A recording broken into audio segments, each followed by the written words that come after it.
Небольшой дисклеймер. В этом видео будут присутствовать спойлеры к аниме «Реинкарнация безработного», так что если вы еще не смотрели это аниме и поймаете несколько десятков спойлеров, то я как бы не виноват. Если что, я предупреждал. Всем здорово, с вами Зуро, и да, я анимешник. Я люблю смотреть японские мультики. А что ты мне сделаешь? Я в другом городе, Бака.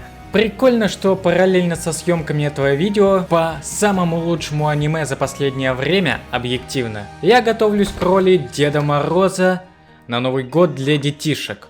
Да, и такое бывает тоже. Если меня спросят, какое аниме я считаю самым лучшим за последнее время, это будет не Маг-целитель, не Дед Ассасин и никакое другое, а замечательное аниме под названием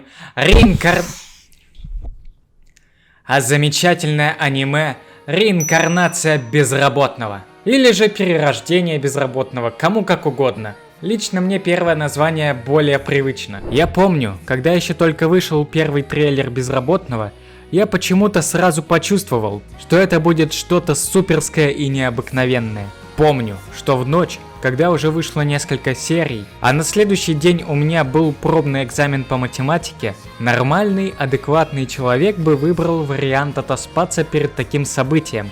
Но я решил посмотреть одну серию «Реинкарнации безработного» и погряз в нем до 2-3 часов ночи. Но, к моему удивлению, пробник я сдал довольно хорошо. Затем с нетерпением ждал выхода всех серий, и оказалось, что, как и «Атаку Титанов», сезон этого аниме поделили на 2 части, и мне пришлось терпеть столько времени, пока выйдет вторая часть. Мой главный вопрос: где во второй части сезона моя няшка Сильфи? Я не спорю, что Эрис лучшая девочка, но все равно хочу увидеть Сильфи! В последней серии в сцене после титров показали типа, похожего на Сильфи, но это не она. Я требую! Так вот, этот сериал меня зацепил своим необычным, обширным миром. Очень красивые города и другие местности. Это великолепно. Это необычно. Также стоит отметить главного героя, Рудиус Грейрот. Челик, переродившийся в другом мире. Но не в семье аристократов, а в семье мечника Пола Грейрота. Да, ему тоже легко дается магия. Но здесь, в отличие от Деда Ассасина, это преподносится намного лучше. Сюжет, конечно, хорош. Местами бывает довольно нелепый, а местами очень драматичный и накаленный. Еще, судя по концептам персонажей, автор сперматоксикозник. Объясните мне, пожалуйста, как у Гиллен не сползают во время боя эти лямочки? Я, конечно, не против, но мне просто интересно с точки зрения физики. Ответы мне в комменты. Также мне очень нравится, и что я понял для себя, так это то, что когда главного героя, да и не только главного, раскрывают сразу же в первой серии, это нехорошо, это неинтересно. В случае реинкарнации безработного нам постепенно по полочкам неторопливо показывают его прошлую жизнь, которая, к слову, была непроста. Был случай даже, когда его голым повесили на крыше школы за то, что он возразил мерзким челикам, которые прошли без очереди. Некоторые моменты меня доводили до непонимания. Например, когда Рудиус и Рокси практически встретились, они шли буквально по одной и той же улице, но, по иронии судьбы, им было не суждено встретиться. Такие моменты, я не знаю, меня они как-то выворачивают, потому что ты понимаешь, что герои буквально в миллиметре друг от друга, и снова, потом через некоторое время, они будут на расстоянии полконтинента друг от друга. Я думаю, вы прекрасно понимаете чувство, когда герои какого-либо аниме на протяжении многих серий сближаются, но у них ничего не происходит, и вы огорчаетесь. Но в реинкарнации безработного произошло Саити, Эрис и Рудиуса. Но почему-то радости это не вызвало. Скорее всего, потому что Эрис это сделала в депрессивном состоянии и после брачной ночи ушла.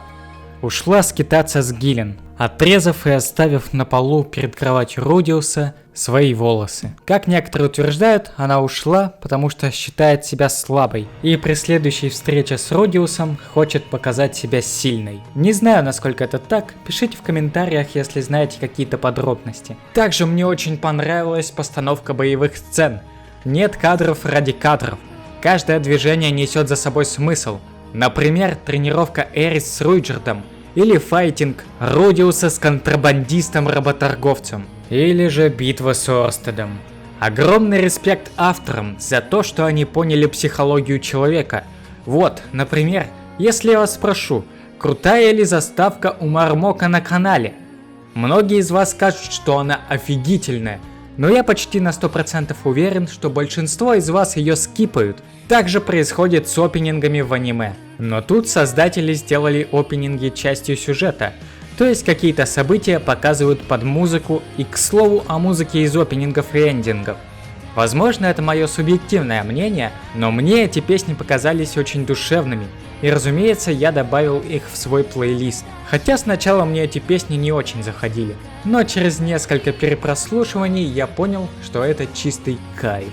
Из минусов могу выделить, что рисовка местами не выглядит на свое разрешение, то есть 1080p выглядят как 720 или 480. Я высказался. Теперь попрошу высказать личное мнение по реинкарнации безработного Кору, человека, который довольно хорошо шарит за эту вселенную. Меня уже представили, поэтому давай ближе к делу. Успех реинкарнации безработного на самом деле оправдан. Во-первых, его делает студия, которая делает только реинкарнацию безработного, то есть у них больше проектов вообще нет, и скорее всего не будет. Также удивило, что над аниме в первую очередь старался и автор первоисточника. Это связано с тем, что многие детали были изменены и добавлены. Многие сцены были растянуты на удивление, причем, кстати, гармонично. Потому что, если честно, большинство студий не умеет растягивать хронометраж. Он получается либо ватный, либо слишком заметно, что его растягивают. Безработным это как-то умудрились сделать, но вообще здесь еще играет роль то, что автор в первоисточнике иногда в повседневность нырял. Поэтому и у него и тут-то получилось что-то сделать. Удивило решение еще заменять полноценный оперинг для того, чтобы показать окружение, потому что когда читаешь ранобэ, веб-новеллу или даже ту же мангу, на это, как бы сказать, забивает полностью. То есть вникнуться, проникнуться, прочувствоваться не настолько получается хорошо, как если ты смотришь аниме. Благодаря этому ты хоть имеешь какое-то представление о локациях, в которых происходит действие. И мне очень нравилось, когда они путешествовали, где все это заменяли, потому что вот что-что, а фоны задники в аниме получались очень хорошо. Ну, по поводу адаптации, конечно, есть некоторые вопросы, слишком поздно ее делают. Я думаю, ее надо было делать раньше, на года 3 или 2. Сейчас уже не то чтобы забылся первоисточник, он уже немножко потерял актуальность, как мне кажется. То есть само произведение, оно делалось на акцент того времени, то есть следовалось по жанрам. В то время самым популярным жанром был гарем. И автор, естественно, старался в него, пытался развивать какие-то романтические линии, следуя за этой тенденцией в нынешней реалии, когда вышло это аниме, оно кажется не то, что не свежим, оно кажется каким-то вот сдавленным шаблонами. И если вот ты на это внимание не обращаешь, то тебе это произведение определенно понравится. А если, как я, ты это замечаешь с первого взгляда, или ты точно знаешь, что это будет, и тебе это не нравится, и ты хотел больше оригинальности, то, наверное, ты получишь меньше эмоций от этого произведения. Ну, конечно, местами были очень сомнительные вещи, которые всунул автор туда. Например, отношение Родиуса к его родителям, к женщинам в целом. Многое сейчас не то, что не актуально, но не подходит под понятие «главный герой». Родиус вообще не смотрится как главный герой, и это, для кого-то минус. Я знаю множество людей, которые дропали буквально с первой серии из-за того, что видели детство главного героя, и им было стыдно. Если ты любишь немножко трэшачины, немножко экшена, гаремных, любовных развилок, то да, это произведение специально для тебя. А вообще, я готов тебя расстроить, оно бодро начинается, а потом все больше и больше идет повседневность. Но это опять же мое мнение, и тебе можно с ним не соглашаться. Это все, что я хотел, наверное, сказать по поводу безработного. Кора, благодарю вас за комментарий. Лично я надеюсь, что с безработным не произойдет то же самое, что с тем же Токийским гулем. Его первый сезон был мега хорош. Даже второй неплох, как по мне.